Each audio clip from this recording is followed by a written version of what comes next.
کراچی میں D G ranger Sindh major general Muhammad Saeed نے Zindagi trust کے زیر انتظام Fatima Jinnah government girls school کا دورہ کیا، جس کے دوران معروف گلوکار اور پاکستان میں اقوام متحدہ کے نامزد کردہ خیر سگالی کے سفیر شہزاد رائے اور اسکول انتظامیہ نے ڈی جی رینجرز کو اسکول کے نصابی سرگرمیوں اور ٹرسٹ کے انتظامی امور سے متعلق آگاہ کیا۔ ترجمان پاکستان رینجرز سندھ کے مطابق اس موقع پر ڈی جی رینجرز نے اسکول میں پاکستان رینجرز سندھ کے تعاون سے کمپیوٹر اور ریاضی کی تعلیم کے لیے قائم کی گئی جدید لیبارٹری کا افتتاح کیا۔ D G rangers Sindh major general Muhammad Saeed نے اپنے خیالات کا اظہار کرتے ہوئے اس بات کو اجاگر کیا کہ تعلیمی اداروں میں جدید سہولیات تعلیم کے معیار کو بلند کرنے میں اہم حیثیت رکھتی ہیں۔ اس سلسلے میں یہ جدید لیبارٹری طالبات میں کمپیوٹر اور ریاضی کی تعلیم کے فروغ میں مثبت کردار ادا کرے گی۔ انہوں نے اسکول کی طالبات کی اعلیٰ کارکردگی میں زندگی ٹرسٹ اور اسکول انتظامیہ کی کاوشوں کو سراہا اور نیک تمناؤں کا اظہار کیا۔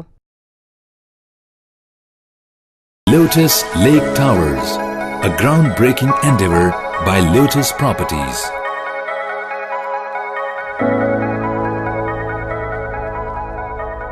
پاکستان بھر میں نمائندگان کا وسیع نیٹ ورک، ہر خبر جاننے کے لیے دیکھتے رہیے TNN TV۔